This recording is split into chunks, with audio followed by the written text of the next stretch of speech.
ಹೊರ್ಮುಜ್ ಜಲಸಂಧಿಯನ್ನು ಯಾವುದೇ ಕಾರಣಕ್ಕೂ ಓಪನ್ ಮಾಡಲ್ಲ. ಅಮೆರಿಕ ಅಧ್ಯಕ್ಷ ಡೊನಾಲ್ಡ್ ಟ್ರಂಪ್ಗೆ ಇರಾನ್ ಸ್ಪಷ್ಟವಾದಂಥ ಸಂದೇಶವನ್ನು ರವಾನಿಸಿದೆ. ಕಾರಣ ಇಷ್ಟನೇ, ಈ ನಿಯಮಾವಳಿಗಳು ಎಲ್ರಿಗೂ ಕೂಡ ಅನ್ವಯ ಆಗುತ್ತೆ, ಆದರೆ ಇಸ್ರೇಲಿಗೆ ಯಾಕೆ ಅನ್ವಯ ಆಗಲ್ಲ, ಲೆಬನಾನ್ ಮೇಲೆ ಯಾಕೆ ದಾಳಿ ಮಾಡ್ತಾ ಇದೆ,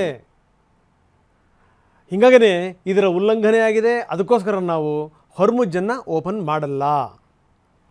ನಮ್ಮ ಪರ್ಮಿಷನ್ ಇಲ್ಲದೇ ಯಾವ ಹಡಗುಗಳು ಕೂಡ ಹೊರಗಡೆ ಹೋಗಂಗಿಲ್ಲ. ಏನಾದರೂ ಹೋದರೆ ಉಡಾಯಿಸಿಬಿಡ್ತೀವಿ. ಯಾಕಂದರೆ ಇಷ್ಟೊಂದೆಲ್ಲ ಬಂದಾದ ಮೇಲೂ ಕೂಡ ಇಲ್ಲಿ ಅಪಸ್ವರಗಳು ಇದ್ದೇ ಇತ್ತು. ಯಾಕಂದರೆ ಇಸ್ರೇಲ್ ಹೇಳ್ತು ಈ ನಿಯಮಾವಳಿಗಳು ಎಲ್ರಿಗೂ ಅನ್ವಯ ಆಗುತ್ತೆ, ಆದರೆ ಯಾವುದೇ ಕಾರಣಕ್ಕೂ ನಮ್ಮ ವಿರುದ್ಧ ಯಾರು ಕೋವಿ ತಿರುಗಿಸ್ತಾರಲ್ಲ ಅವರಿಗೆ ಇದು ಅನ್ವಯ ಆಗಲ್ಲ, ಅಂದರೆ ಲೆಬನಾನ್ಗೆ ಇದು ಅನ್ವಯ ಆಗಲ್ಲ ಅಂತ. ಇನ್ನು ತೈಲ ಹಡಗುಗಳಿಂದ ಟೋಲ್ ಸಂಗ್ರಹಕ್ಕೂ ಕೂಡ ಇರಾನ್ ಎಲ್ಲ ಪ್ಲಾನ್ ಮಾಡಿಕೊಂಡಿದೆ. ಎಲ್ಲರ ಮೇಲೂ ಕೂಡ ಸುಂಕ, 1 ಬ್ಯಾರಲ್ ತೈಲಕ್ಕೆ $1 ಟೋಲ್. ಕ್ರಿಪ್ಟೋಕರೆನ್ಸಿ ಬಿಟ್ಕಾಯಿನ್ನಲ್ಲಿ ಹಣ ಸಂಗ್ರಹ ಮಾಡುತ್ತೆ. ಇನ್ಯಾವುದು ಬೇರೆ ಮಾರ್ಗ ಉಳಿದಿಲ್ಲ. ಯಾಕಂದರೆ ದೇಶ 25-30 ವರ್ಷ ಹಿಂದಕ್ಕೆ ಹೋಯಿತು.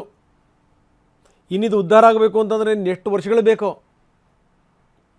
ಹೀಗಾಗಿ ಬೇರೆ ಮಾರ್ಗಗಳಿಲ್ಲ. ಅಮೆರಿಕ ಕೂಡ ಹೇಳ್ತು ನಾವು ಯಾವುದೇ ಯುದ್ಧದ ನಷ್ಟ ತುಂಬಿಕೊಡಲ್ಲ, ನೀವು ಬೇಕಿದ್ರೆ ಇಲ್ಲಿಂದಲೇ ವಸೂಲಿ ಮಾಡ್ಕೊಳ್ಳಿ, ನೀವು ಹೊರ್ಮುಜ್ನಲ್ಲಿ ಟೋಲ್ ಹಾಕೋದ್ರ ಮುಖಾಂತರ ನೀವು ವಸೂಲಿ ಮಾಡ್ಕೊಳ್ಳಿ.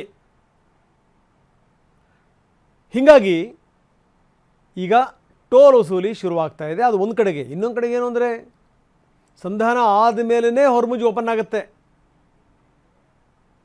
ಎಲ್ಲರಿಗೂ ಅನ್ವಯ ಆಗುವಂಥದ್ದು ಇಲ್ಲೂ ಕೂಡ ಅನ್ವಯ ಆಗಬೇಕು. ಲೆಬನಾನ್ ಮೇಲೆ ನೀವು ಏಕಾಏಕಿ ದಾಳಿ ಮಾಡ್ತೀರಿ ಅಂತ ಏನು ಅರ್ಥ ಅದು? ಹಾಗಾದರೆ ಅದಕ್ಕೋಸ್ಕರ ನಾವು ಕ್ಲೋಸ್ ಮಾಡ್ತಾ ಇದ್ದೀವಿ. ಈಗ ನೋಡಿ ಮತ್ತೆ 100 ಹಡಗುಗಳು ಸಿಕ್ಕಾಕೊಂಡಿವೆ.